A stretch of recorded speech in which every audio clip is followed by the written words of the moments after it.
I want to bring in NewsNation senior investigative reporter Rich McHugh, who has been digging into this story for us all week long. Rich, there is this incredibly important sort of stalking report. And we were talking about it quite a bit after we discovered that Micah had taken her life.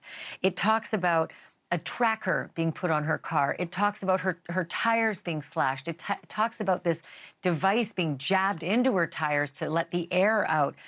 It talks about a man showing up at a gas station, then following her to a car dealership, and that man's name was redacted all the way through. Last night, we learned the man's name was actually John Paul Miller, the estranged husband, the man who everybody had pointed to as the cause of all of this prior to finding out it was a suicide.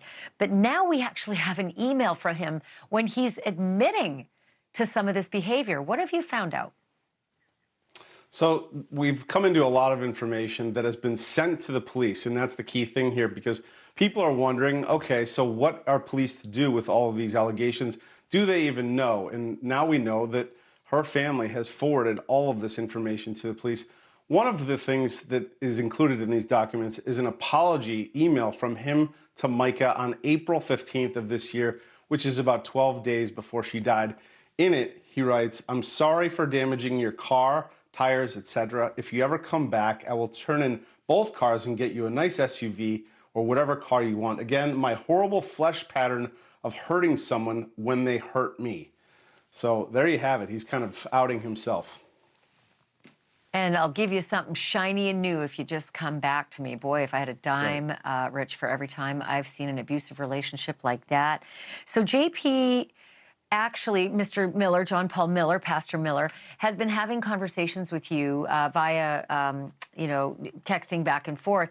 And if I understand this correctly, he has also admitted directly to you that he's the person who put the tracker on the car. That's right. That's right. So earlier this week, I believe it was Monday, I engaged with him and he started talking back with me, kind of unprovoked. And I also want to read this because this thing stood out to me when I read it at the time. I didn't really know it. He said, this is JP to me, "I even hired a PI to put trackers on her car to know if she was going to a gun store because she kept trying to get a gun for the past few months. I have never once in my entire life ever hurt her in any way, ever." I was just communicating with him on text, drawing him out, and he kept texting and texting and texting. I've officially asked him for an interview. His attorney has, of course, said no, but that's where it stands.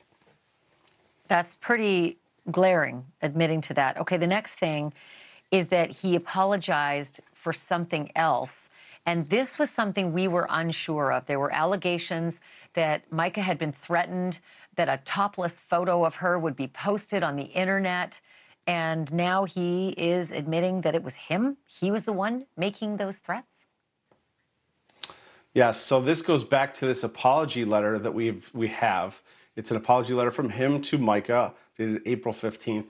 In it, he's apologizing for a series of things, and one of them is a photo that was produced on the internet. It was topless of her. We're not going to show that here, of course, but in the apology, he says, "I'm sorry for putting a picture of you on the internet. It was for less than 1 hour and immediately taken down. I was hurt that you were telling everyone horrible, intimate details of my past sin, and I just wanted to try and hurt you. Please forgive me.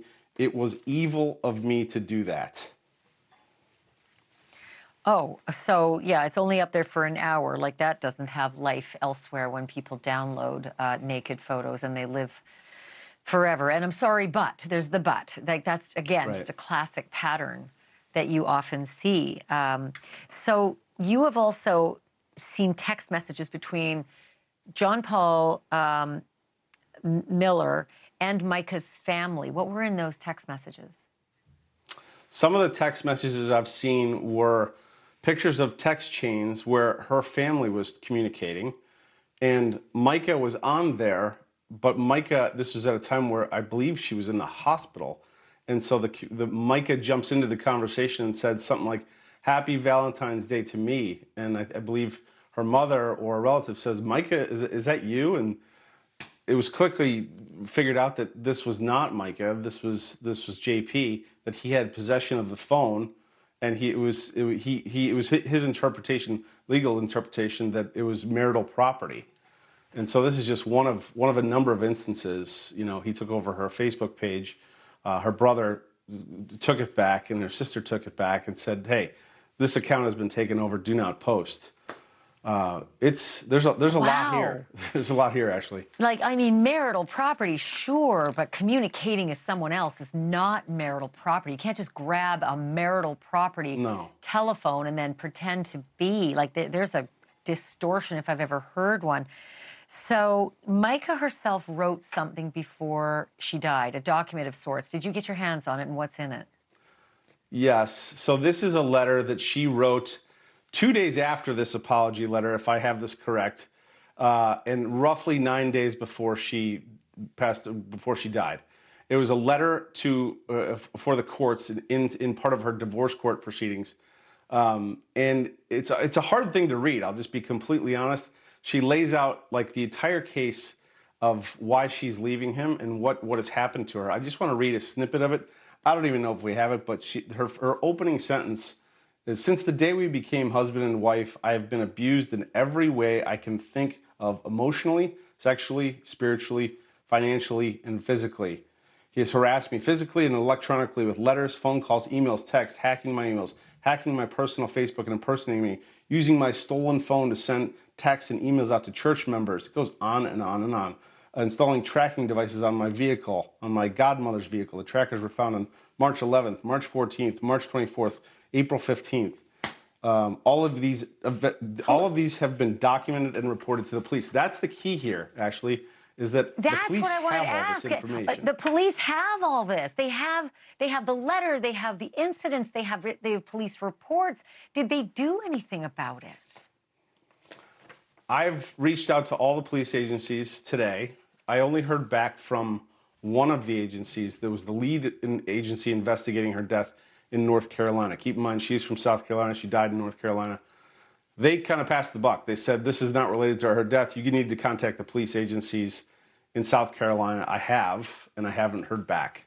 So it'll be interesting to see what they do respond, because from what I can tell, from what I can gather from conversations with her family, and you're about to speak to them directly, but they'd like to see some charges come from these past incidences. Like, there's questions about legally, what lines were crossed here. And it seems to me at least there may have been some. I mean, just at least that an investigation has been going on, right? With all of these reports and all of this evidence. Rich McHugh, amazing digging on this. Just really terrific reporting. Thank you so much for this. Thank you for watching. Go to newsnationnow.com to find NewsNation on your television provider. And don't forget to click the red subscribe button below to get more of NewsNation's fact-driven, unbiased coverage.